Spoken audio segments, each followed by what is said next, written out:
Welcome everyone to day number 4 of week number 3, I believe, of the VCS Spring Split. We are right straight into the action. My name is Your with me is Rebel today, and we have MBE fighting off against Team Secret. A little bit of an uphill battle for them, you might say. Though I feel like MBE has actually shown us a few decent, promising signs. So hopefully they can make this series a little more interesting than it should be on paper. Rebel, how do you feel about these first few picks? Yeah. Okay. Let's just quickly take a look through bans because I don't think there's anything that's been left off that is like absolutely priority number one. I guess Yeah. again, Karma still remains to be strong. Udyr remains to be strong, and just I don't know. Sometimes these aren't touched by other regions, so I don't think we've seen too much of those champions. So that's why I'm not shocked to see them removed. First picks. I'm surprised. You know what's crazy is like I feel like Soren has been the fastest adapter to the new patch for anybody. He's playing Brand, he's playing some of the other stuff that really kind of smashes the Void Grubs, Yep. while also being a proficient team fighter. And I think he's pretty much the only one that does it. Notably today, we have a little bit of a substitution in the mid lane because it's been Froggy up until this point, and yet No-Go, somebody that I think has been amazing in the league for the last couple of years, steps into the mid lane here for Box Esports. But Yeah. blue. Maybe even with a pre-planned strategy of drafting Tristana and Brand, because Tristana, Froggy, not really the combination you want to hear on your team, so understandable. Of course, I'm a big Froggy fan. I think his engage sense, his teamfight setups, his flanks are amazing, but maybe the more intricate mechanical minutiae of laning phases, maybe you should go with No-Go there. So I don't actually hate this swap, and Tristana Brand super strong combo. I'm so happy we see the Brand in the VCS. I thought the Brand would be something that everyone was glossed over. It's a typical champion that is OP, but the VCS hates, but everyone seems to be playing this, and Levi had an amazing performance last week, so I'm so happy to see more Brand, because it's so strong, we should be playing it. Good VCS, very nice. Okay, and there's Karma Ban. I like Gwen also taken off the board, like buffed this patch and has gotten a lot more views. I think from every region that's been seeing it. I've really enjoyed playing it the last little while, and Camille's also kind of freshly. We have taken a bit of a dive because last week we were on 14-2. And now we're into 14-2 like week 2, and it seems like the meta's already developing pretty well here inside the VCS to like look at what champions should we kind of explore as additional picks to kind of throw onto the patch once they've seen other people try to do it. So that's pretty cool. We were even talking about Ezreal. It's like a pick that like it got buffed and it's looking a little bit better as of this patch, and not a lot of people touched it at first, but people are really getting into the Ezreal, and that's something that pretty much every VCS team loves to play. So it's not shocking to see somebody actually bring it out here. Yeah, Ezreal enables a lot of roaming from the support, save without much, though you have to say into Varus Maokai, even an Ezreal is not particularly safe, so, or even a Maokai going into the jungle, nice little flex there. We've seen a lot of Maokai jungle, even first pick yesterday in LEC, so not super surprising, though Maokai into Brand sounds a little bit like Stuffer for 15 levels, and then hopefully outscale him in teamfights, but let's see what Qiang can do. Usually, Qiang is such a versatile new player. He's one of my favorite new players to watch because he not just brings the typical VCS rookie jungler aggression, he also just has good team fighting. He can play tanks, so yet another game to prove that he can also excel on a little bit of a different role in his. Yeah, he's played a little bit of it as of this split. He's played a little bit of that kind of initiator role as well, and that's the thing that's kind of distinguished him from some of the other like people, is that he can kind of take him on a damage carry role, but he also has been able to kind of be this frontline team fighter, and Qiang has been great. I mean, Qiang honestly is making a push for like a top jungler here, which wasn't expected. I think it was like 2 years ago or a year ago, which was like 3 splits ago or something like that. This team had played 4 junglers, including Soren on the opposite team, and was trying to figure out who they should put their long-term stake into. And they decided on the rookie who didn't have the greatest performance in the world during that split, and they made the right call because Qiang has been an absolute beast for them. For somebody. Team Secret only lost 1 series so far this split to Team Wales, so they're looking to try to keep their undefeated streak and maybe create a 3-way tie for first place by beating GAM at some point, but to do that, they got to beat out Box here today. Yeah, and if you look at the standings and the results, you might think, yeah, Secret, good team, but not quite in the same tier as Wales. I would kind of disagree. I think they've been looking really, really impressive, and the loss against Wales could have gone either way too. It was a very close series, I think the first ever 3-game series, if I remember correctly. So, yeah, I think Secret is actually one of our top contenders here, as we head onto the Rift. And it's really funny because the other 3-game series we had was actually Boxy Sports, and Boxy Sports lost the 1v1 in the mid lane, and then proceeded to win the game, which is what happened to Wales. Wales also did that. Did you watch that one? Did you watch that 1v1? It was so much more exciting than the first one. No, I only saw the Xerath 1v1. What was the other one? The other one was Boxy Sports versus man, what am I thinking here? Cerberus? Is that Jane? Right? No. That's not, Flash, maybe. No, it's Flash. Flash, yeah. Flash, it was Jane versus Froggy, Yasuo versus Yasuo, and Jane absolutely cooked him in the mid lane. So it was a bit of a rough one. So we also get the debut here of Nogo. So Ares has been a beast. Ares has been like a very, very surprisingly good mid laner here for Team Secret. Normally playing like engage stuff, which is why seeing him on a damage carry is a little bit strange and odd. It's a bit of a different role for Ares as well here.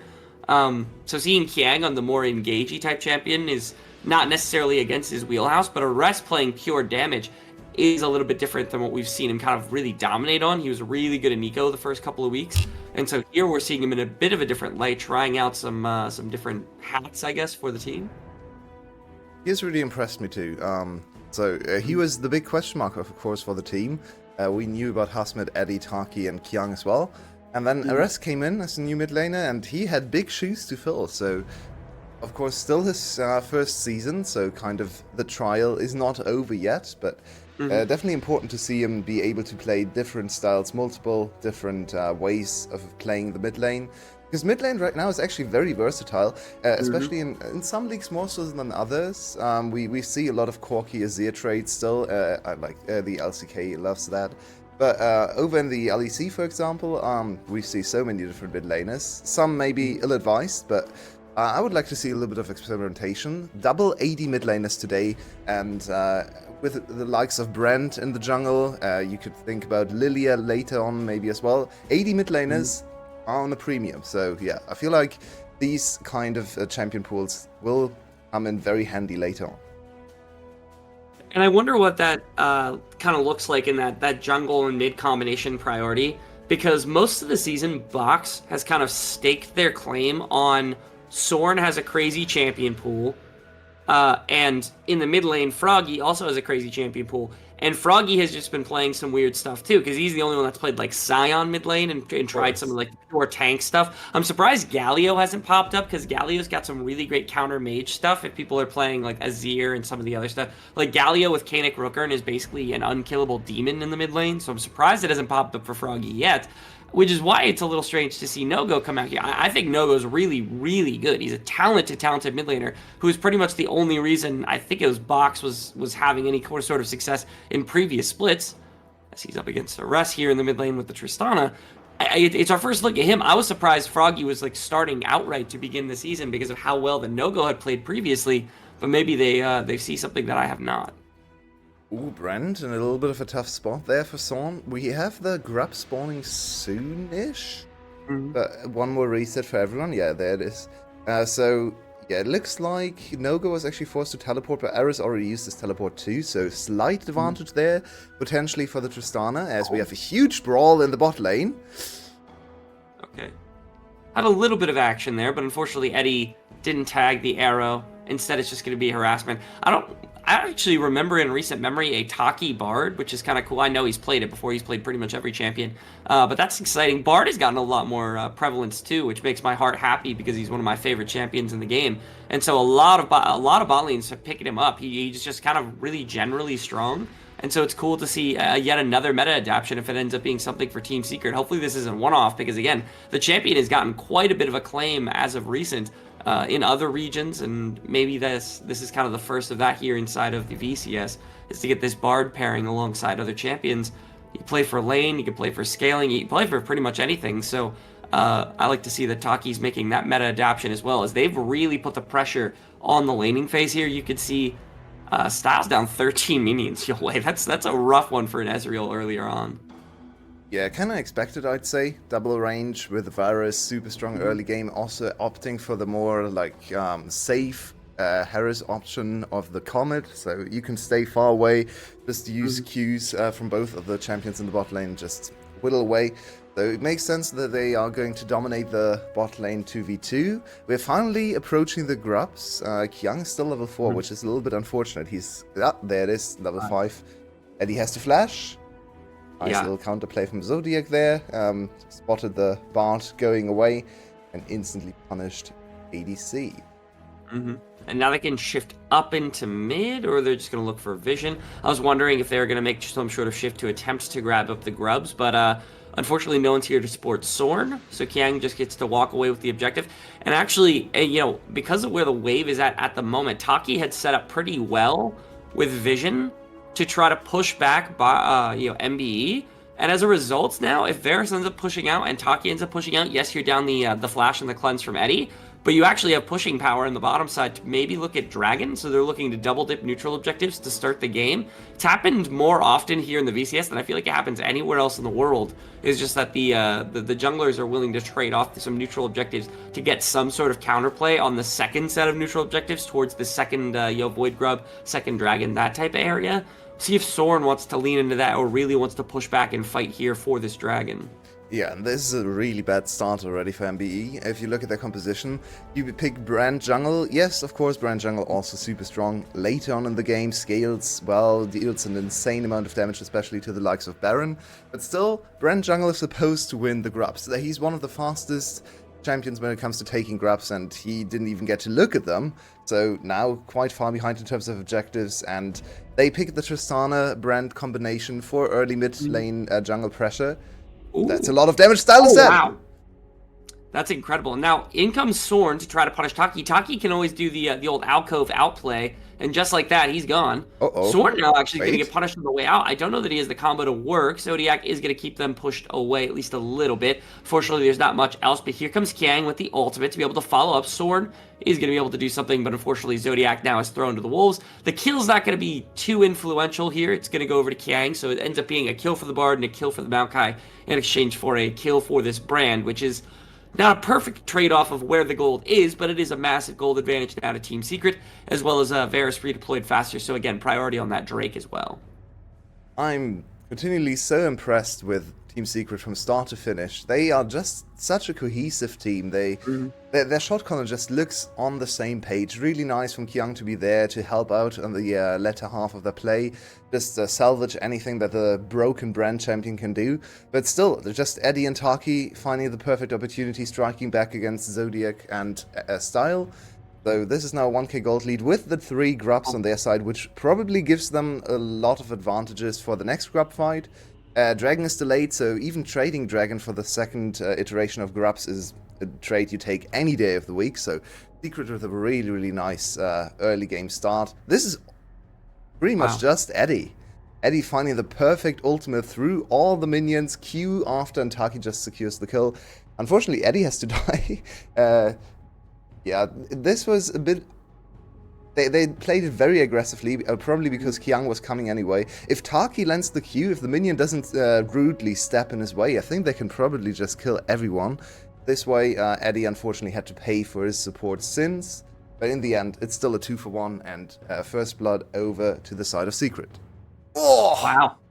And immediately, right as we get back on camera, you see the power of the Bard and the Varus combination. If you get one stun to work, you can layer the CC, and then that early damage from the Bard and the very early damage from lethality is going to make it much easier to kill off the Ezreal. As Kiang is in a bit of a tough spot. Sorn is in trouble. Sorn is now in much more... I thought Hosmed for some reason was Duke for a second. I'm like, oh, maybe this is a 2v2 against the Cassante. Sorn does trade because it is a very powerful Brand. Brand is basically impossible to not take a billion damage from, especially at this point in the game. But yet again, Team Secret do not care that much. I mean, they're looking for Grubs, but Dragon is still available as well. And they're okay delaying this further and further. I mean, if they get to second Void Grubs and they end up pulling 2 of the 3, they're okay. All right, Eddie trying to was flee. taking quite a bit of damage. Zodiac played this pretty well. Unfortunately, Taki missed the ultimate onto Style, which could have maybe made a world of difference. Arrest TP'd as well to try to get them to cut ties. But unfortunately, Chasing Power, Zodiac, and Style are able to chase down a kill and get one for the Ezreal, get something back. And here we actually see a little bit of bad macro from Team Secret, because they should have been prioritizing the grubs. Now they're going to lose the second grub spawn. So let's look at this again. Actually really liked, oh, never mind. Take a look at the other side. This wasn't too exciting, just Maokai against the Brand. This is how it goes every time. Maokai CCs the Brand, Brand destroys the Maokai. Look at how much damage he was able to deal there at the end. Whoa, Young, that must feel really bad for him. So now, traded grub spawn against Dragon number 2. This is still positive for Team Secret, but a little bit disappointing, I'd say, because they were setting up for 5 or 6 grubs plus Dragon later on. In the end, I actually wanted to shout out the movement from Taki there. Never mind, no time for that. Zodiac is on the warpath. Yeah, wanting to try to keep Kiang out the jungle. They actually turn right for it. Oh, Quote just barely misses the stun against Soren and Zodiac, and as a result, Kiang is basically left to the wolves. Let's see if there's a trade kill on the way in any capacity. Arrest trying to get something. He's going to go back over top the wall. Now Hosmed's looking for more, as there's plenty of people to be able to hunt down here. He actually is going to be able to get Ryuk, and now Taki's not done yet. He wants no-go, as that's going to be the Tristana actually getting hunted down, as Hosmed is the unsung, surprising hero from nowhere. They needed one there on the side of Team Secret, and he was able to deliver. I like this team. This team plays such fast pace. Thorn, Chains of Corruption, and dead. Lethality Varus, everybody. Now, Taki's going to get traded. There's not much you can do about that, but it is a kill for Zodiac, so it is 1 for Eddie, in terms of 1 for Zodiac, I guess. Eddie's accuracy on these skill shots so far has been amazing. He's hitting every ultimate, every Q combo, and so much early game damage from this Varus. Really like to see some good Varus play. Varus actually one of the champions that has seen a lot of success in the VCS over the years. Think back to the series where Gam finally fell in the best of 5 to Shogun and his squad, and then in the finals, Gam just pulled out Varus and destroyed them on the bounce. So Varus definitely one of those champions. Style knows super well and won him a championship. But this game, he's not able to get out of range from the Varus ultimate and Q combination. No, not in any capacity. It's been good for Eddie, and again, playing this lethality style, you've seen the execute range is just so massive that it's like, if they're sitting anywhere near half health, that Chains of Corruption knocks them low enough that a WQ from Eddie is sufficient. Zodiac has been playing very aggressive gameplay here today. I've kind of enjoyed the Zodiac play. It's not somebody that I usually give a bunch of praise to, but I want to give some praise here because, again, that was a good cutoff on a Kiang, which forced that kind of death to come through in the first place. Ryuk showing up very early. Also, I was expecting more. And then Hosmed, I mean, he comes in on the TP trying to make this play happen, and he absolutely makes it happen. He and Taki get to kind of flood further. Zodiac can't help out no-go here. Tristana without a jump, Tristana without a flash. Eventually just a prime target for these two. And then this is that accuracy you were talking about where it's execute, boom, he's dead from a quarter of his health bar. Fortunately, afterwards, Taki runs straight into Zodiac, who comes back from mid lane after his voyage up north, but is able to return. It's just a 1-for-1, and again, Zodiac pulling that kill they don't care too much about. This is such a quintessential Taki game. He's in on the action one way or the other. He's someone is going down when he's on the screen. Most of the time the enemy, so very strong game from this Bard. A few oversteps maybe here and there, but there's another engaged Zodiac this time. Yep, Kiang is just outright dead. See if they can get anything. Soren is not going to get stunned up by Taki. That is Chains of Corruption with lands once again. Actually chains onto 3 people? Wow. Well played by Eddie yet again. A 3-person chain of corruption. Unfortunately, that last Q doesn't quite tag 2 members because that would have dropped, I think, Style down to well below half health. And maybe there would have been an option for a Rift Herald, but I think with everyone still on the map, they can't quite run at it immediately. Kiang getting punished once again and starting to be like a consistent theme here where Box Esports is able to chase down the jungler. This Varus is just doing so much pressure. There's like you can't even get close to him because he's gonna chain of corruption you before you get to him. Then he chunks you for half your HP and he stays safe. So much control over the game from Eddie. Amazing Varus performance. Usually we don't really talk much about Varus, right? Because he's just there. Yeah, everyone knows poke Varus, but this one has so much added pressure compared to the normal Varus. A little bit of a setup around the top river objective. Now, second, it is essentially second Rift Herald, but the only Rift Herald now, is not the biggest prize ever, but maybe you can force a team fight and really extend your gold lead through that team fight. Or just take the objective anyway, that's fine too. And I think Team Secret has full control over this side of the map, but we see Style sneaking up, so MBE wants to contest. Yeah, Hosmed's trying to chase off Ryuk. He's actually That's done quite a bit of damage. damage to him. Yeah, especially prior to the ultimate going off. I mean, you're a little terrified of that. Not to mention Arrest on the other side of the map is somebody you have to pay attention to if you're on the side of MBE. TPing in now to help out with this fight. That's going to be Brand executing the Rift Herald, and so see if the fight afterwards is anything. Eddie does have Chains of Corruption to try to cut off this backside fight. Taki's got ultimate as well here in just a second, but they're not going to chase for anything crazy. Instead, Arrest, I think, was competing for bottom tower, did end up grabbing that one, and now is going to set up Hosmed for a split push on the other side of the map. See that Ryuk is going to be able to respond to him. Whew! Seconds away from death right there. Unfortunately, Arrest was not caught by Soren. Instead, they're just going to use this Rift Herald top immediately. They're going to blow it up with the Tristana brand and look to grab some gold back.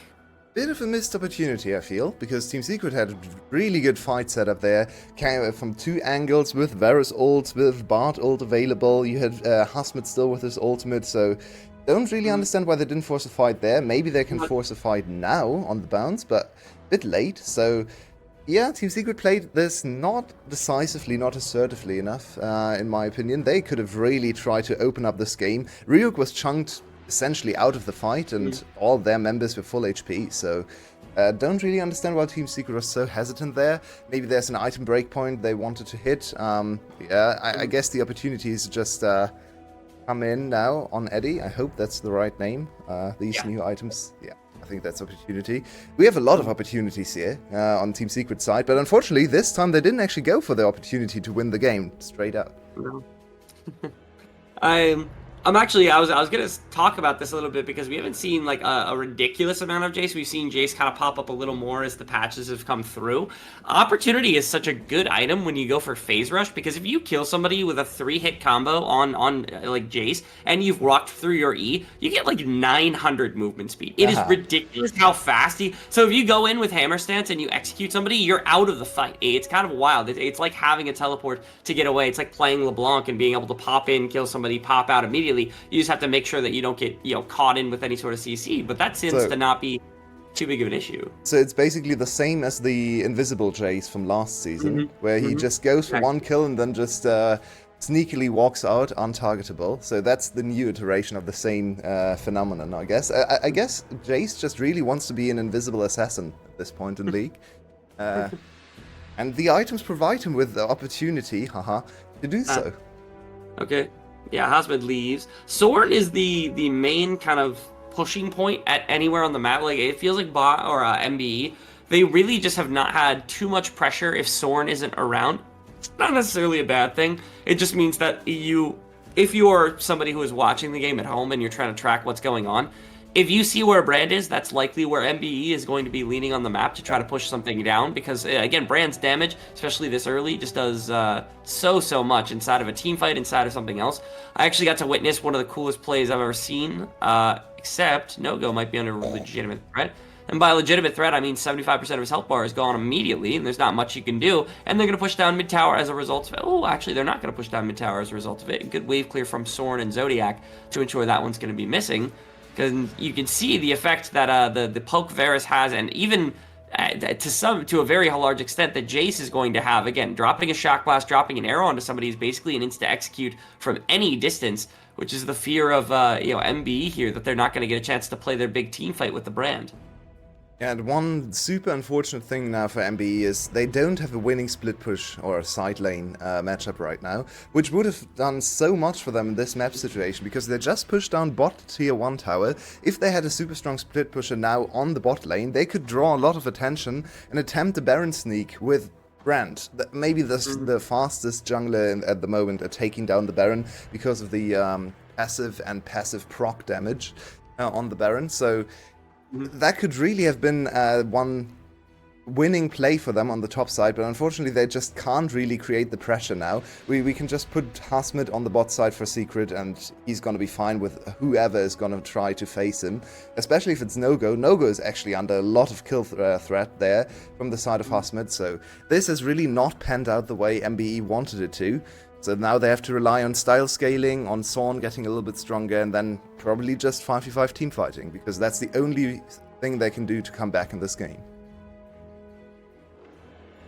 Yeah, and again, this range disparity doesn't make it simple to eventually get that team fight, so they're going to be working through that kind of tribulation as well. Dragons are also not going their way. It'd be one thing if they could stall this game, trying to get style into it, trying to get some of the scaling in if they had the dragon advantage, but that is not in their favor. Ultimate to try to save the life of a Res. Ooh, nice chains of corruption to be able to deny quite a bit. Zodiac's going to get caught out, and again, there's not enough damage to win the fight outright here from the side of Team Secret or pull any kills. There's the Brand being able to kill an additional member of the team, as that's a Res who finally gets punished for everything. But Ryuk, I believe, is left to the wolves on the other side of the fight, and is going to go down to Hasmed, who continues to quietly be an absolute monster here in this game. Every time he shows up in a team fight, it is spelled doom here for the side of Team Secret, and that continues even to now as Hasmed pushes forward. They do get the 1-for-1. It's a rest for Ryuk, but I think the pressure went back to Team Secret as they were able to get the push, and as a result, setup for this dragon goes towards the side of Team Secret yet again. Yeah, the big difference is they already had the pushing waves, right? So now MBE, they trade 1-for-1, but they have to invest so much time just to equal out the waves that enemy team has already reset, is already ready to pursue the next objective, and MBE is constantly behind on map play, on tempo, as we like to say, and yeah, I mean, good engage on the enemy mid laner, but nicely done from Taki, just buying a lot of time for the rest of the team to arrive, and then they can punish with a counter kill. This was close to just a blowout victory. If they get a little bit of an angle on 1 or 2 more members, maybe they can even extend the team fight and get 2-3 kills into Baron. This way, Team Secret played it rather safe, just focused on Ryuk, and made sure they got away with the 1-for-1 trade, which is fine. Maybe not the most aggressive play. Maybe some of the other teams, Wales, I would expect, would chase for kills there.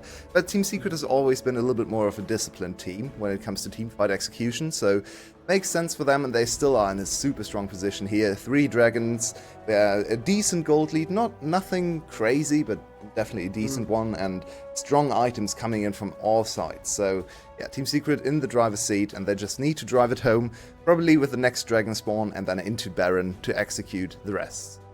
Oh, Taki's dead.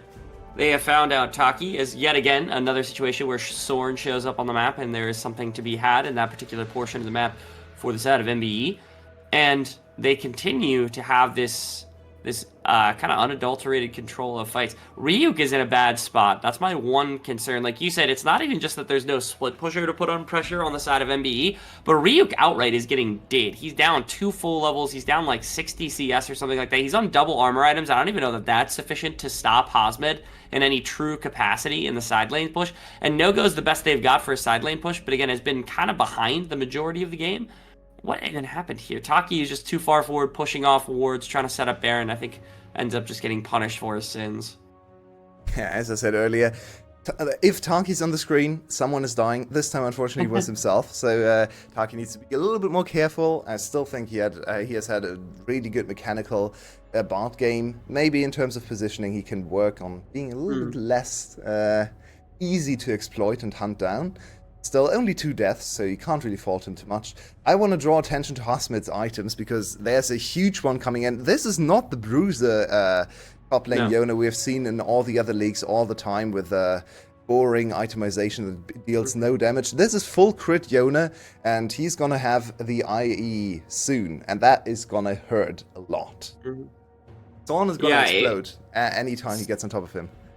Very true. At every single team fight that we've also seen Hasmed enter, I mean, he enters late once the cooldowns from Brand have already been burnt the first time, and it makes it so that it's like, can't touch Hasmed. Hasmed doesn't need to build magic resistance because you have no spells by the time he gets to the fight in any capacity. So not only as a side lane, he actually just jumped the wall to go look at Ryuk. I don't think he got close enough to put some damage down. Wow. Eddie able to put some damage on a style. The Bard ultimates have been disappointing today. I will say, it's the one thing that Taki has really failed at. The Bard ultimates just have not really put it together for me. But outside of that, again, they have done enough damage to push off the side of MBE. Their split pushers in place and is absolutely dominating. There's nothing crazy to talk about. They've got enough poke damage that if there's a test here from MBE, they can walk out and just throw damage the opposite direction. I think this is a perfect bait opportunity for a big fight, potentially. Actually, Husband's walked here first. Okay, change of direction. That's another one. No-go. Now actually going to be able to pick one up. Maybe? No, not quite. No-go is not going to go down. There was a kill onto the Ezreal. Husband now try to catch them on the way out. Ryuk and Zodiac are both just kind of sitting there as they're going to take damage from Arrest too. Ultimate from Zodiac to try to stall everything else out. I don't know if Husband's going to be able to clean the last kill. No, he's not. But that's more damage from the poke squad. Zodiac taking quite a bit right there. Is also not going to go down because there's no arrow from Eddie, but it's still a big one team fight. 5 members for the 2 kills here on the side of MBE, and certainly the Baron as a result. Yeah, and anyone who claims the VCS teams have no macro, look at this sequence. That was so nice from Team Secret. It's just textbook macro play. You have a strong split pusher, put him in bot lane, apply pressure, start Baron on the other side, force the enemy team to contest, but then you turn on them. Your split pusher sneakily walks up and gets the perfect flank on the enemy ADC. You kill them, you go back to Baron. Don't overpush, don't overchase. You get the objective, you won the team fight. The game is in full control, and what a beautiful execution. The mid game from Team Secret has just been amazing all year, and once again they show us this is the main separating factor between them and bottom tier teams. Of course, their players are also very good, but I think the number one thing for Team Secret is really their coordination in the mid game, their understanding of map play and macro when it comes to later game execution. And here we see just flawless fighting from the side of Team Secret. They get the Baron, tank perfectly for Hasmet as well. He just disengages not to die to the tower. And now with Baron on their side, still a super strong split pusher, now probably with the IE on the side of Hasmed, I can't really see a way back for MBE.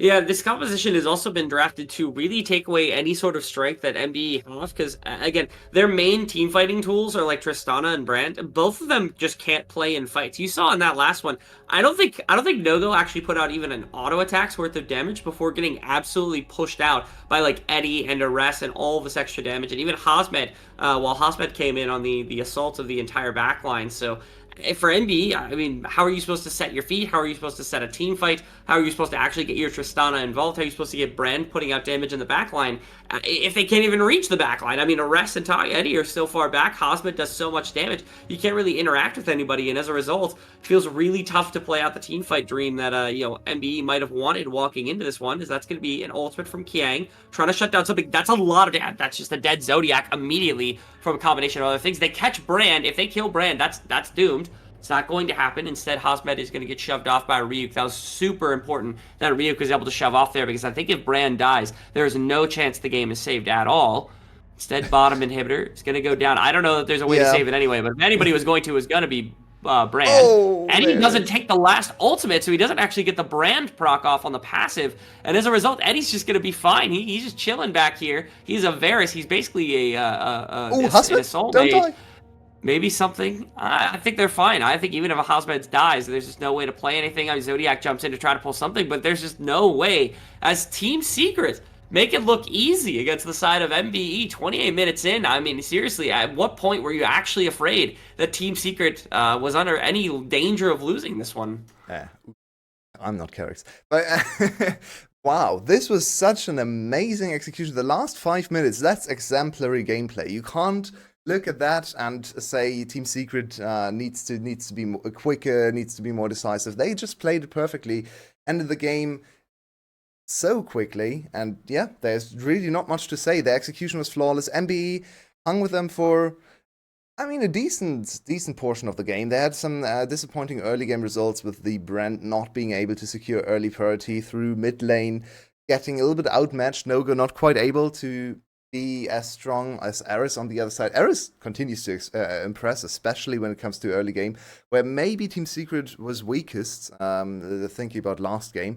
But I'm also I was so impressed with so many of the people. Like, Hasmet essentially played a flawless game, right? That he didn't die. He scaled up into a teamfight menace. He applied a lot of side lane pressure. This was almost a perfect Yone game for him. But then also Eddie, with all his snipes, with his amazing positioning and so much poke damage, I don't even want to see the damage charts because they're gonna be disgusting to look at. So yeah, just what a performance for Team Secret. Yeah, I think it's one of the cooler things also is that like at the beginning of this game could have gone very poorly for Team Secret because it was like, okay, they're taking a risk with Yone top, and then they've got two champions that are like long range siege engines and like the Jace and then the Varus, and so you're hoping almost like, hey, we gotta wait to play in this game. We have to scale a little bit of time, and that's gonna give time for Sorn to really kind of take over in the jungle position. Kiang and Taki were having none of that. They were playing super aggressive at the beginning of this one. I know there were a couple of head scratch moments from both Kiang and from Taki, but honestly, the reason for that is that they're playing so aggressively at the beginning of the game to drive action for Eddie and for Arrest to actually have quite a bit of time to get scaled and actually have some opportunities to get some kills. It worked out super well. You saw how many times did Eddie pick up a kill with that big arrow, and obviously all of that was also in service of Hasmed just becoming an absolute monster in the side lane, beating out Ryuk by a mile. Game number 2, I mean, if you're on the drawing board here for the side of this team of MGN, I mean, how do you deal with this? Look at the damn, oh my god. Yes, that's expected. That's what we thought was going to happen. And they actually gave the MVP to Eddie. Fields, I mean, yeah, I can't fault them, but then also I feel like Hasmed, like he can barely play a better Yone game, so it's like, can you really give it to Eddie there if Hasmed doesn't die on the Yone and just plays all the flanks perfectly? But then again, Eddie had an amazing game too. He was dealing so much damage, so yeah, it's hard to decide for me. Honestly, I think giving an MVP is kind of a disservice because Team Secret just played an incredible game across the board. If it weren't for Kiang and Taki, even though they died a bunch at the beginning of the game, I feel like this one's a little bit lost as well. Eddie, I think, just had the most consistent performance all the way through. It's like beginning he was doing well, mid game he was doing well, late game he was doing well. Maybe that's the reason why. Like Hasmed, we didn't see for the first 10 minutes of the game because there just wasn't that much action. If you're MGN, I mean, how do you fix this, right? Like, what do you do to actually have some competition? Do you bring Froggy back in? Because I don't know if you put him on Tristana, that game doesn't suddenly get better. It's like, it's not like that game is fixed for them. So I guess, where do you start? Yeah, maybe try to draft a little bit of a stronger bot lane. I feel like they have to start there, not get slaughtered in the bot lane and give Eddie such a huge advantage. I also feel like the Varus, just as a ban, could be something to look forward to because it just provided so much more pressure than an ADC is supposed to compared to everything the enemy team had to offer, right? If that is let's say an Aphelios with 2 kills, it's strong in teamfights, right? But it doesn't just win the game outright in the mid lane just by poking. So maybe the Varus ban, I think, is something they could look at. We'll be back with game number 2 in about 4 minutes or something, but let's quickly cut to a pause, and then we'll be back to see if MBE has anything to fight back against this amazing Team Secret.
Welcome back, everyone, to game number 2. Team Secret stomped MBE in the latter half of game number 1, and we're back here getting ready to see if MBE has anything left to fight back. But first, Rebel, I actually wanted to ask you a little bit about this week, because unfortunately today is the first and, of course, the last day of the week before we go, the first day we cover, I should say. But we already had 3 days of games, and a lot has been going on.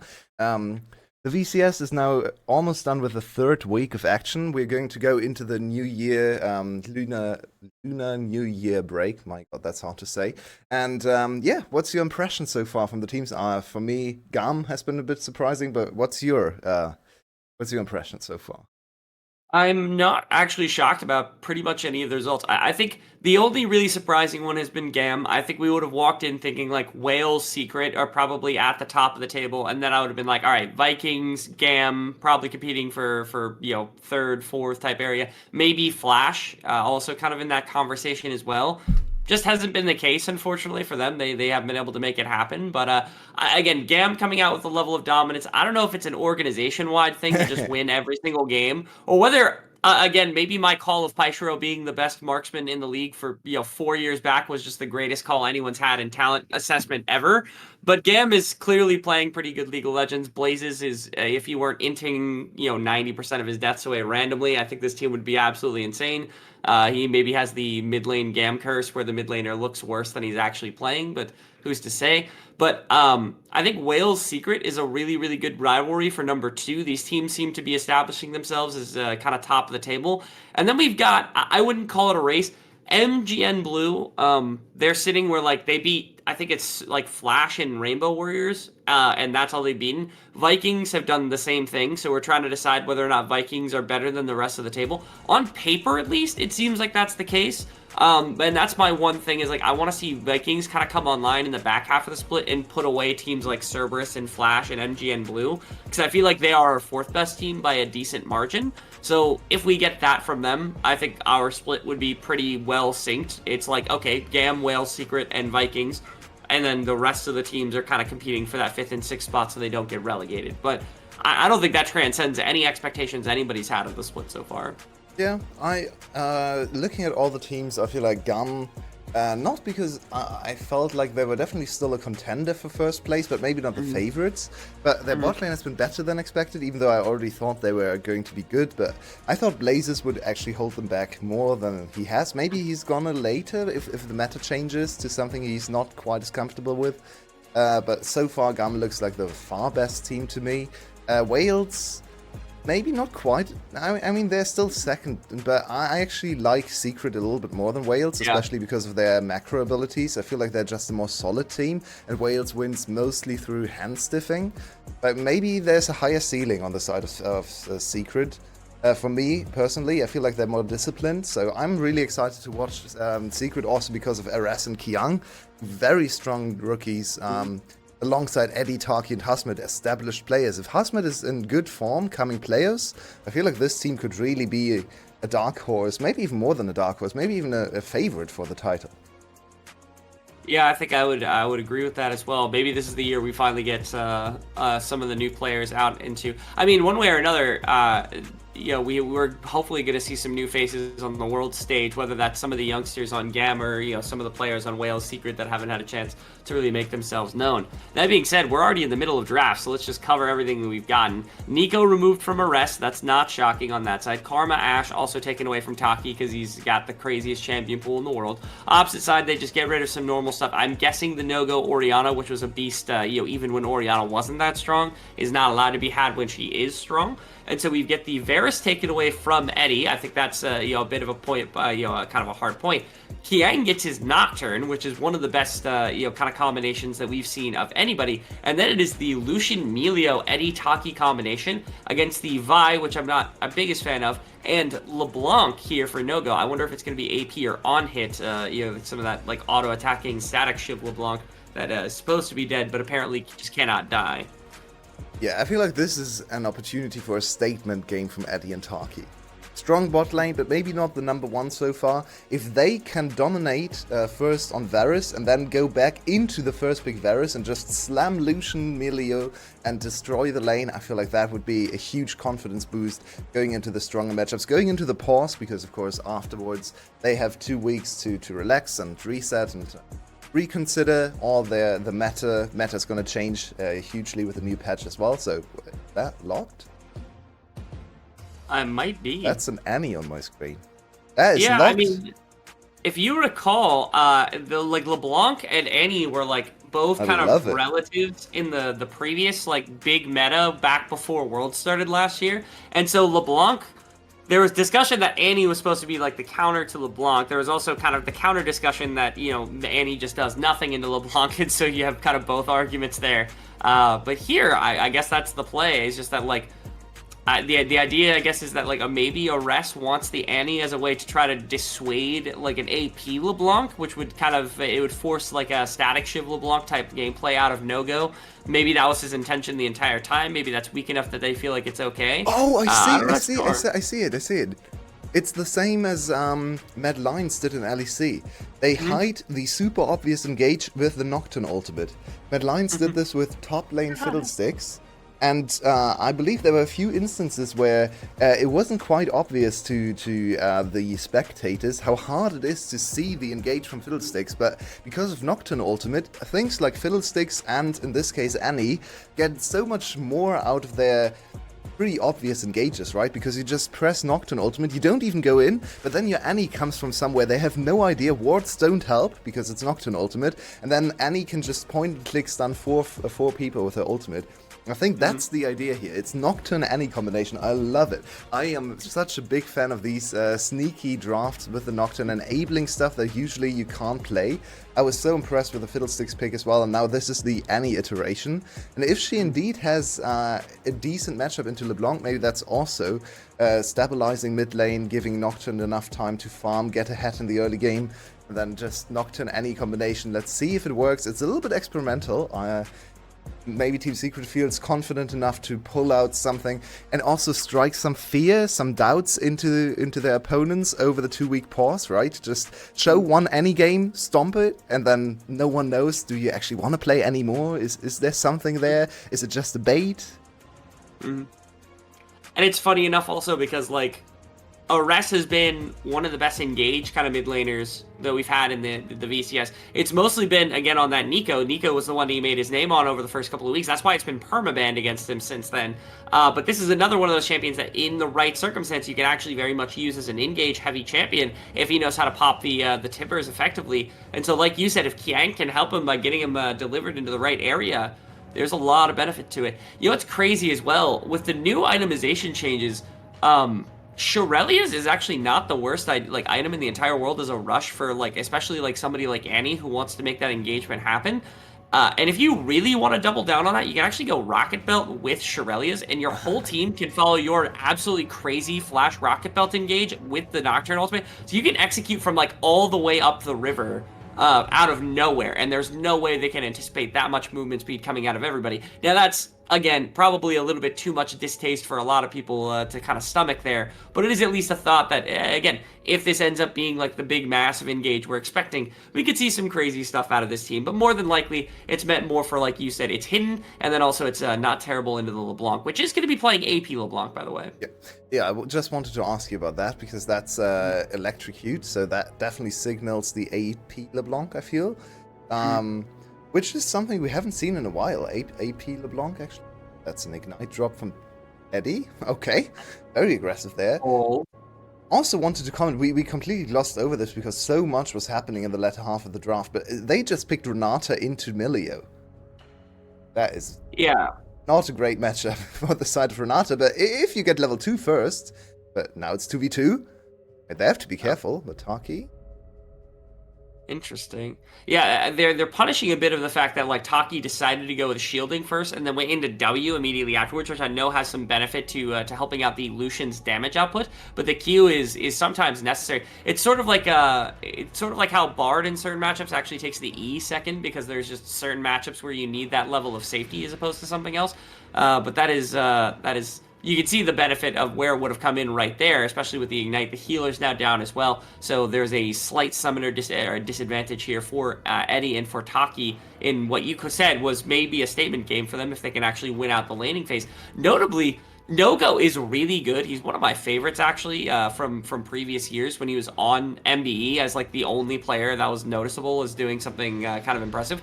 He was a big LeBlanc player, I believe, way back in the day. And as a result, it's hard to see him play, or it's cool to see him play like a champion that he was kind of accustomed to maybe solo carrying on. I want to make a statement here, and maybe it's scathing, or maybe it's not fair to the player, but after watching Eris in laning phase, now for I don't know, 30 seconds or something, oh, never mind, he's gonna die. That only helps my point. Oh, is he? Maybe not. But yeah, I think he hasn't played Annie in like a year, because oh yeah, his last hitting with Q and his like ability to judge if his auto attacks are gonna last hit. They are very slow. They are very peculiar, very long range and very slow. It didn't look like practice at all. It looked like he was just like, okay, I played Annie a few years ago. She's so easy. Let's not worry about it. I can play it. But his early laning phase looked very sketchy there. I don't think he practiced this champion much. Which should be fine. He's still on 20 CS. It's still Annie, right? It's fine. It's one of those champions you don't really need much practice on, especially as a pro player. But definitely wanted to say that, because just looking at the way he moved in lane and tried to last it with Q, failed miserably multiple times to execute with Q, which is the one thing you need to do in Annie to get the mana back, to get the cooldown reduction. It was quite funny to see. I remember back in my days as like an analyst doing some of the stuff in this game, I remember like seeing this really crazy trend with like LeBlanc players where it's like somehow and in some way like they lose very specific matchups, and I started realizing it was about how much damage can come out immediately from a champion. So like Jhin, for example, has an irrationally high like adjusted win rate against LeBlanc because he can just throw an auto in and do 600 damage to a LeBlanc who tries to one-shot. If any other ADC gets blown up in the same situation, they just cannot do that. Annie, I think, is the same theory. The problem is the laning phase is so much worse. And this was the discussion in Discourse that was being held last year when Annie came back into the meta, was just like, why would you pick Annie into LeBlanc when she's playing this like on-hit style with Static Shiv? Because you're basically giving her a free laning phase to get through and just handing over the Static Shiv for relatively free. In this case, it's back to the AP LeBlanc, but I think the principle holds true that it's like, is Annie really going to win out this laning phase against the LeBlanc, or is it just, you know, you're hoping that you can get this... Wait, No-Go, what are you doing? That was... I don't know what to say about that. We're just losing everything? MBE just really didn't want to win this game, I guess. That was horrible. And No-Go played it as badly as he can. He just... No clue. No clue what just happened. Okay, we need to see the replay. He just dove into all the CC with flash up, used his W aggressively into the approaching Annie stun and Nocturne Fear. That was just... a complete disregard for his safety, for his own life. Something must have gone wrong there in his calculation. We need to see a replay. That was, one of the most puzzling plays I've seen in a while. Let's call it bold and do nothing else. All right. So this isn't bad, because he actually does quite a bit of damage to Kiang, if I recall. Not really. I don't know. I thought, for some reason, I thought he had done like half of the health bar of Kiang. I think he queued the grub, not even... Yeah. Did he see Ares? Maybe Ares was still hidden and he tried to W away from the fear and he went directly into Annie. Sure, but why would Ares not come after him? Like, that was just lazy from No-Go. I'm not sure what to say to that. No-Go just lost his mind. Yeah, that was a little bit crazy. You could see a big reason why the Annie laning phase is in sometimes a pretty good argument against the LeBlanc. Right there, you jump in as No-Go to try to get some free chip damage. The Tibbers gets dropped on your head. Now you're half health and you don't have lane pressure because you have dropped too much over to the Annie. Annie has to be a Malignant's champions, right?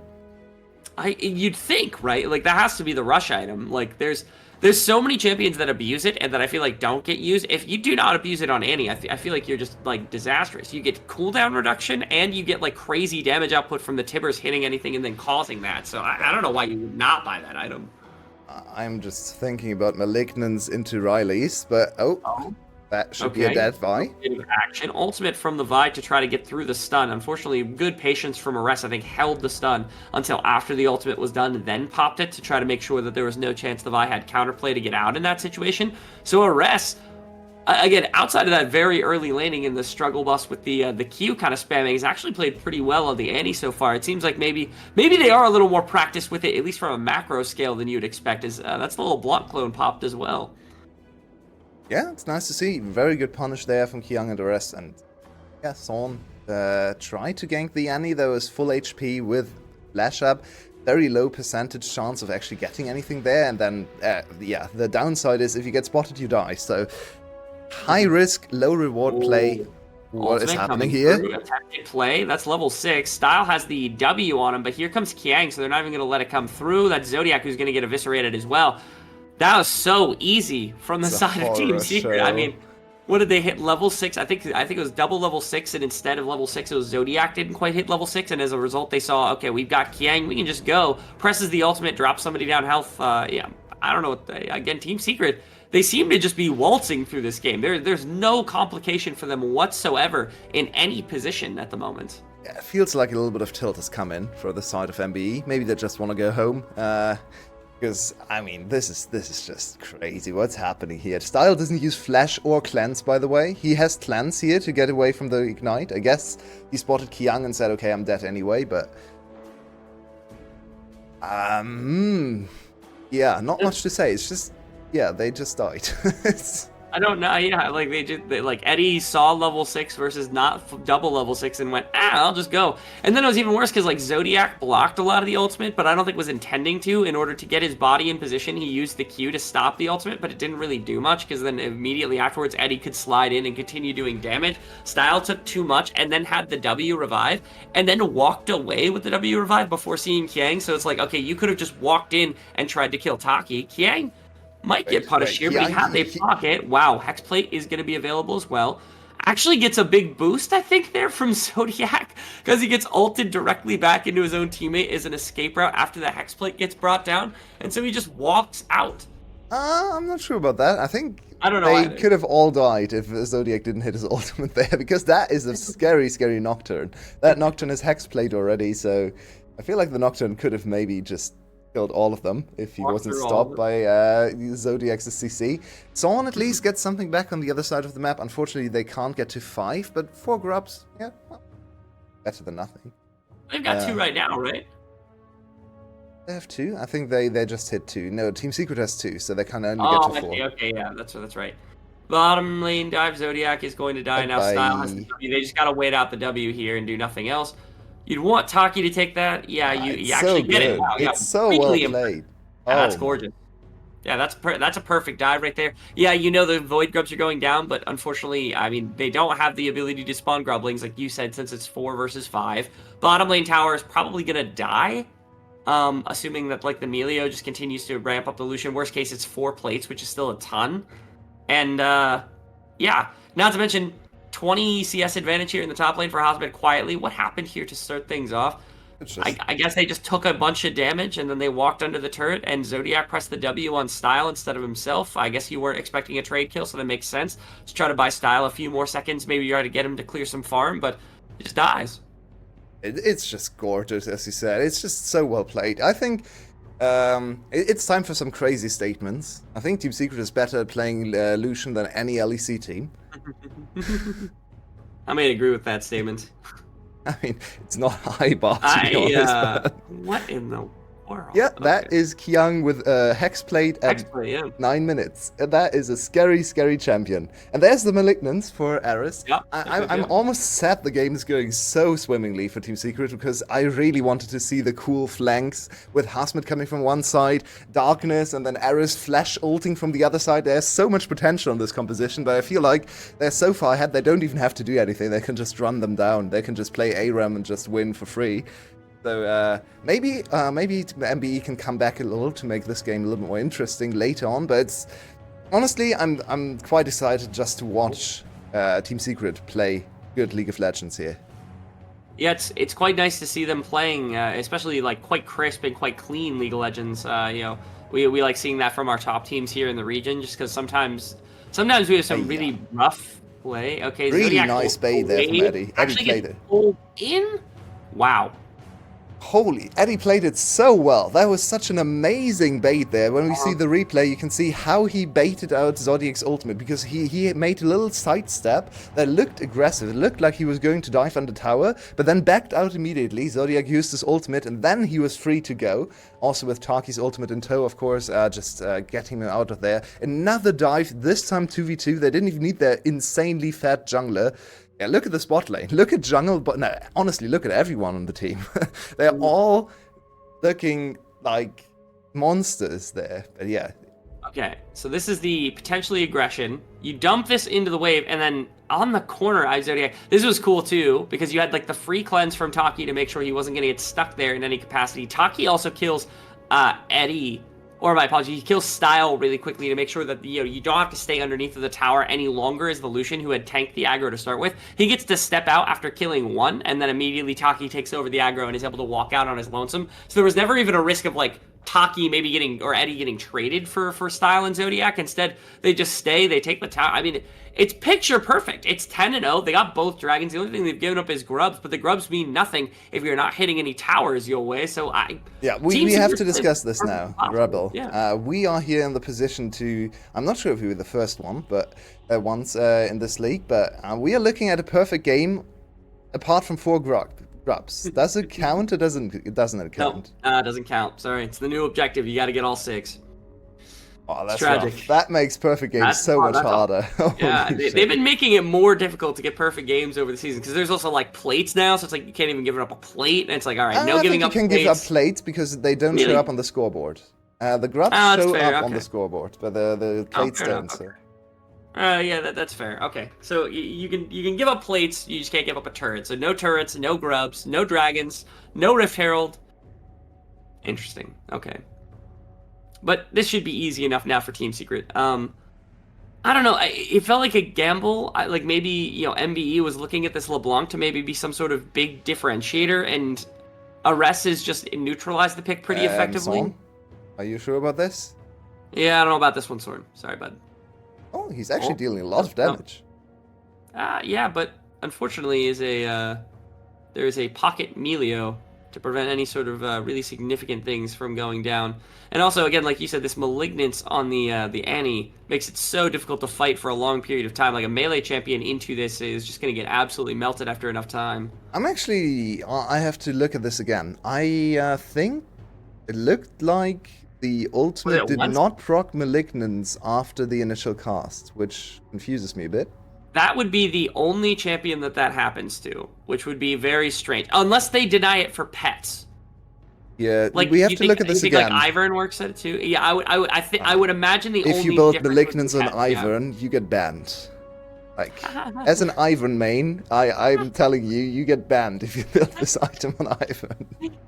Man, you have like insta proximate. Oh, wow. Husband was playing actually pretty good League of Legends. He was dancing around right there. I was expecting him to actually get kills right there, but he dies because Soren is just ready and under the tower, and now Kiang is not going to be able to deny. This is the first strike back we've actually seen from MBE. I mean, they get a little bit of action out of Soren. Soren's finally made some impact on the map. He died a couple times, but at minimum he's gotten a kill back. Prevents the perfect game from coming through in any capacity. And top tower's defended, but it actually took a ton of damage, and it is a bounty here if the team can get it. It looks like they're not going to be able to, but came close. Is that Malignance LeBlanc? Oh, what is that? We're not serious, are we?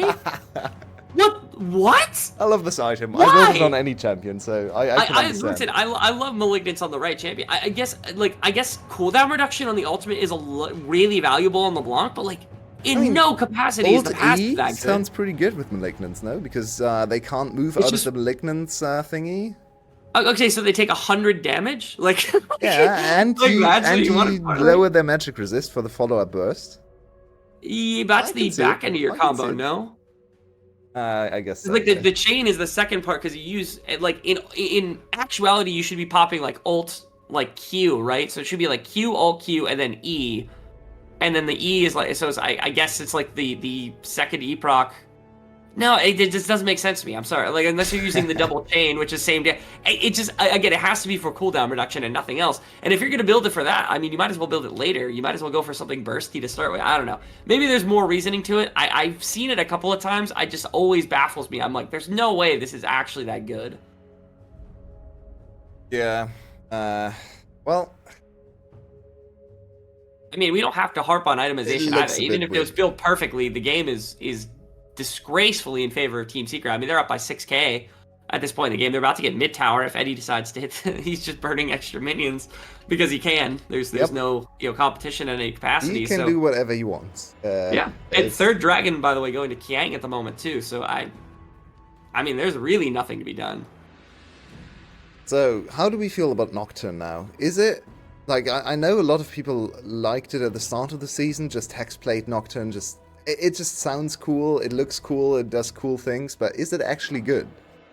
This game looked really strong. Kiang is an amazing Nocturne, out of fairness. I think Nocturne's fine. I don't think it's like perma-pick, perma-ban. If you're good at it, pick it, because it's good into things like fighters, which is like, so like, it's not perfect, it's not always going to be like Xin Zhao and Vi and everything like that, but it like, that's kind of the design of like lane Nocturne from way back in the day, was that it was supposed to beat up on bruisers, and that's still kind of its MO. It's like not terrible into fighters, because you have like bonus Q damage, bonus E damage, and like some attack speed and everything else, but also clears like void grubs really quick because of the AoE that you've got. So like, I'm cool with it. I think it's a strong enough champion to be able to pick in the right circumstance. Even regardless of your strength on the champion, I think it's good enough to pick in certain spots without it. I don't know what your feelings are on it.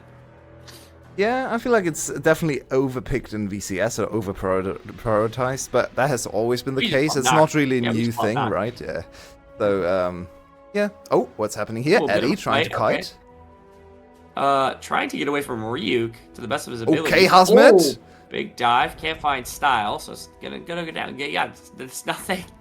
It's Ryuk roaming into mid lane and a TP from Hazmet, not finding much, but Kiang left alone here is just gonna be able to absolutely wreck a tower. 700.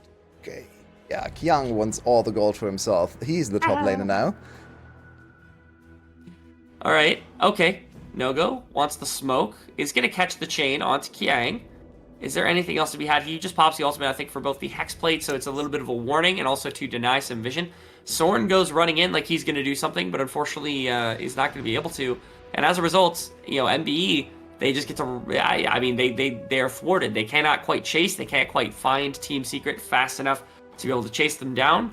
And as a result, the game continues to be massively Team Secret favored. I mean, Baron was right in front of them. They knew they were running away. They were just too terrified to be able to take it because they're just so far down in this one. Yeah, is there any way they can come back? By the way, I saw Malignant's proc for no-go. 1 on Young. It did absolutely nothing. So, first evidence not very suggestive of any further strategy behind this pick. One. But okay. Yeah, it feels like they're very far behind. They do have decent engage if they find like a squishy target. Unfortunately, the enemy team has Taki. Eddie's once again fishing for something. Yeah, playing against Melio when you have full engage on your side is always a little bit hard. But Young might have overstepped welcome. Okay. No-Go goes in to actually finds decent damage on the Kiang. Now gets ulted by Sword. They're going to find the kill. All right, and it goes on to the right target. I know the Malignance wasn't the greatest idea, but again, cooldown reduction for your ult is nice. And here comes Ryuk from the side. Has basically no follow-up because no one else can chase that far, but it is the first pick for Box Esports. So they have, I keep saying Box, MBN. MBE are able to do it. Now Hosbit from the side. Tries to find something. His ultimate is available, so is going to have that one. Soren is too low to do anything. Ryuk is too low to do anything. Now Eras looking for more. There we go. Engagement coming through from Hosbit. He's going to be able to find basically nobody. He gets wrecked on the other side. Now the Annie ultimate is going to be able to do enough, but Eddie can follow up afterwards. Does he have the damage to wreck through the rest of the fight? Oh, I think so. Oh, the Q doesn't quite tag for enough damage from No-Go. And as a result, Eddie cleans up 3. Oh, I thought there was going to be enough. Now Soren. Sure about this song? He doesn't have his ultimate. What are you doing? No, Soren. He gets denied so hard by Taki right there. And he's going to go down as well as Eddie picks up a quadra kill. Now, this is one of the best Melia performances we've seen in the VCS. Taki is on his game. That is one amazing Melio. The whole game tanked perfectly in the tower dives. His ultimate usage, his W usage, his positioning in teamfights, he never dies. He denied crucial engages there. This is really impressive Melio play. I know a lot of people don't like to watch out for Enchanter play, but there's a lot to optimize, and this Melio is playing a perfect game so far. This is really nice to see. Kept Eddie safe, and Eddie's playing on the edge very aggressively. That's exactly how you have to play Lucian. You have to rely on your support, be good, and then save you, and you have to dish out all the damage and play on the edge, just dance around the enemy team and deal as much damage as possible. And this is working out perfectly for Team Secret. Parky and Eddie together. I want to see their stat lines. Yeah, look at that. 703, 209. Yeah, I've seen enough in a number of different places to know that my opinion on the Melio Lucian is like, it's sort of like how Lucian Nami was, where I'm like, I get why it's powerful, but I feel like it's like overrated in terms of its power. I'm seeing now for the first time, probably my first ever like evidence of like Lucian Melio being absolutely incredible, because you can see just how strong a Lucian can be when Emilio is pocketing this well.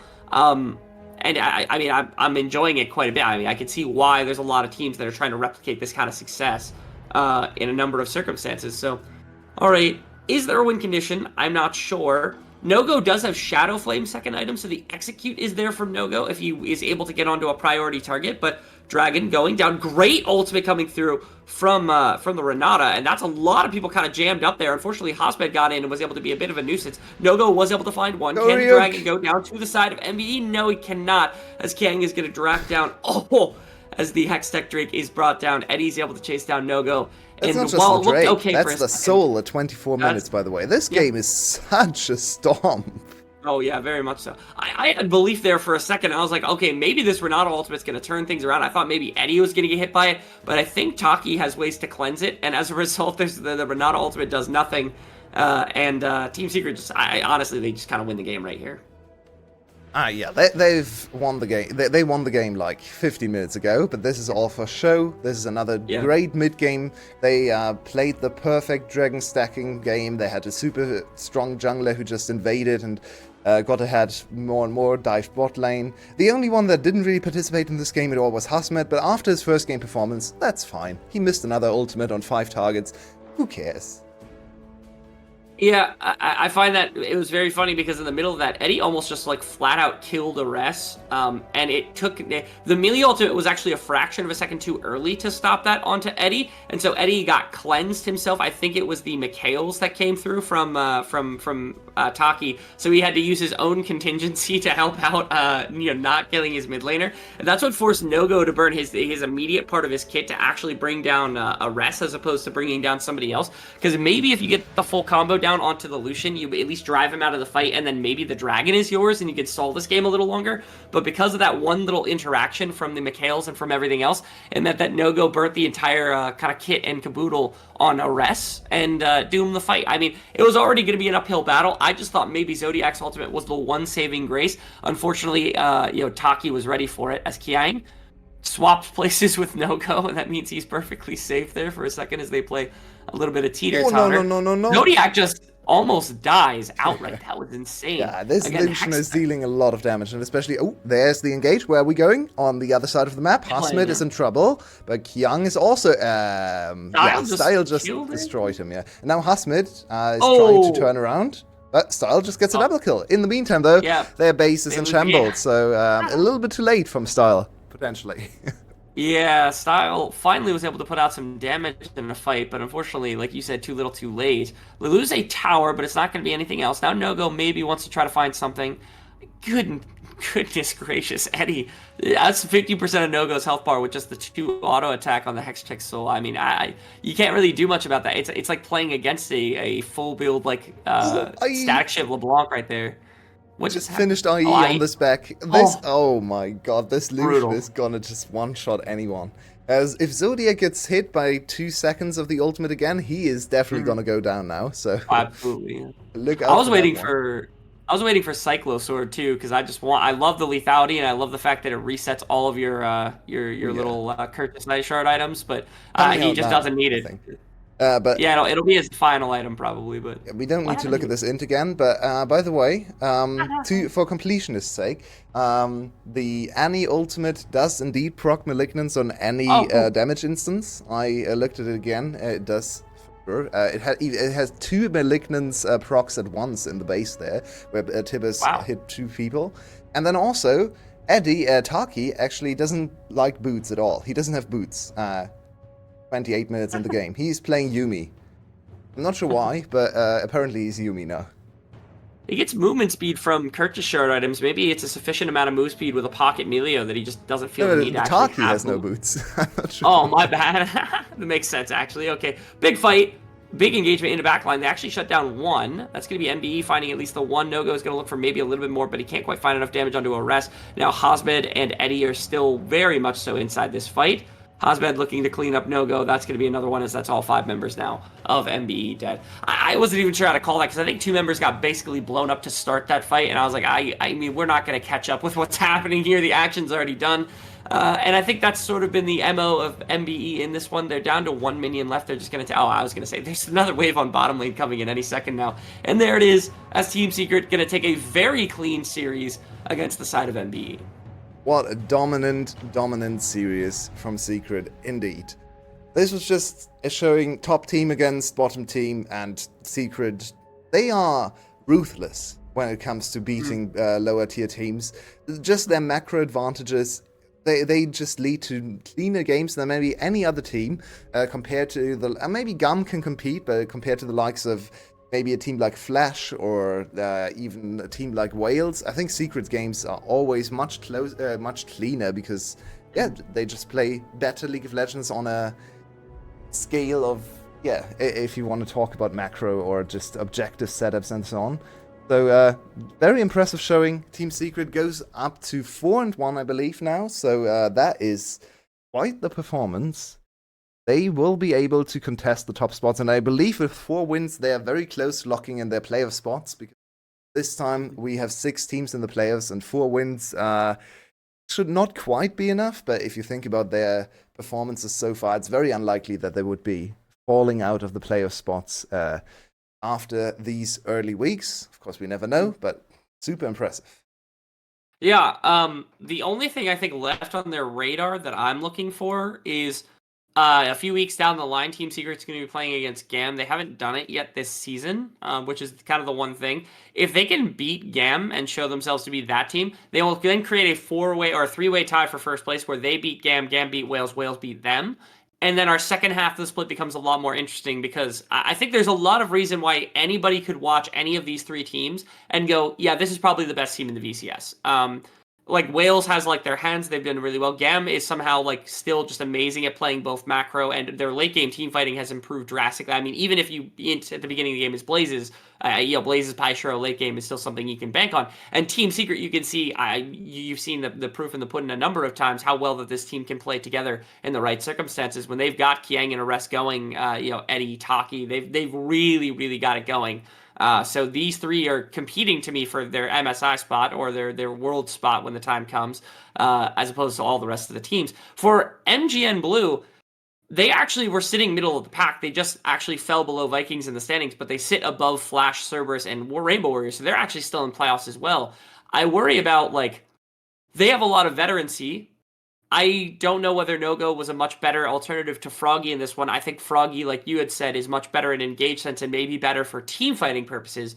The question is whether they have any sort of long-term laning strategy with No-Go coming into the team, and maybe that was why they were testing out. Probably not the best team to analyze that against because this team just kind of crushed them in every single lane, and so you don't really know outside of a few brain farts there from from the side of No-Go, I don't know how to assess his performance on the day because of how dominant that Secret was. Yeah, and MGN Blue feels like a team where every player is decent, but the problem is they don't have really a channel to go through, a lane to focus on. You have Ryuk, who's an okay player, mostly known for his Renekton, of course, but he's not someone you want to carry your team, right? He shouldn't be the main carry. So then you go to the jungle. Son, alright, but not quite on the same level mechanically as some of the up-and-coming junglers, or even the veterans like Levi and, you can think of Beanjay. But then mid lane, yeah, a bit of trouble. We have Style in the bot lane, very solid, multi-time VCS champion, but once again, not the main carry.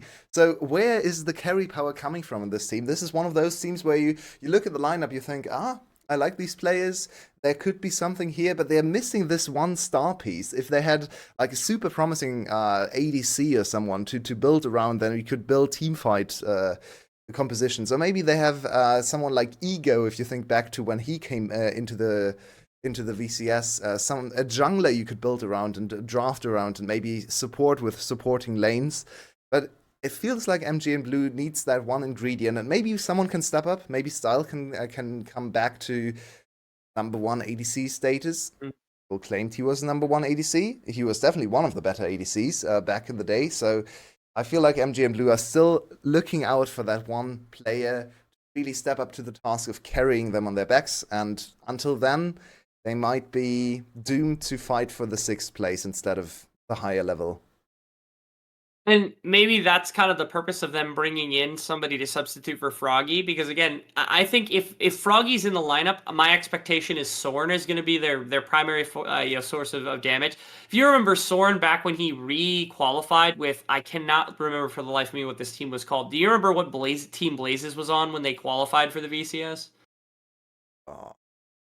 It's been a hot minute, so I wouldn't expect you to. But that team eventually kind of fell out, but that was the team that Soren lifted them into VCS with, and he was a main carry on that squad. And when Froggy's in the lineup, I expect it to be Soren, but if it's not Soren, maybe that's the whole point of bringing in Nugu, because Nugu, or Nogo, I guess is what he's called now. Nogo is... again, he was the only one that was doing any sort of heavy lifting for this team in prior splits. The only reason they were really winning games in any capacity. So maybe that was their thought process. Maybe they could get him reacclimated and start building around him as a player. We'll see whether that's the case for MGN Blue. We're going to wrap up this first series. We have one more series here in the to wrap up week 3, as Team Flash is going to be taking on Rainbow Warriors. Maybe a little bit of a snooze fest, but hopefully we get some nice fist fights between two of our bottom 3 teams in the VCS. Until then, we'll be right back. See you in a bit.